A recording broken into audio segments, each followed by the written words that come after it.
Welcome. If animated emoji on Telegram feel a bit distracting or you simply prefer a cleaner, more minimal chat experience, you're in the right place. In this quick guide, I'll show you exactly how to turn off animated emoji on Telegram using the latest app version. Let's get started.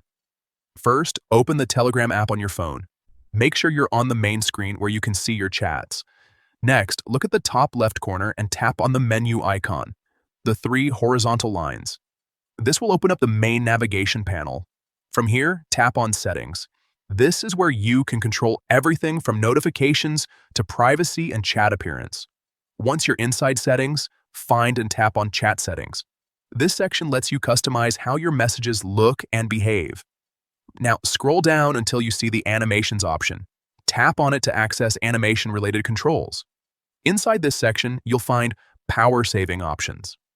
These settings are designed to reduce visual effects and improve performance, especially if you want a smoother or less distracting experience. Look for the option labeled Animate Emoji. By default, this is usually turned on. Simply toggle it off. And that's it. Animated emoji are now disabled, so your chats will appear more static and less visually busy. This can be especially useful if you find animations annoying, want to save battery, or just prefer a more straightforward messaging style. The best part is you can always come back and turn it on again anytime. If you found this helpful, make sure to check out more tips and tutorials to get the most out of your apps.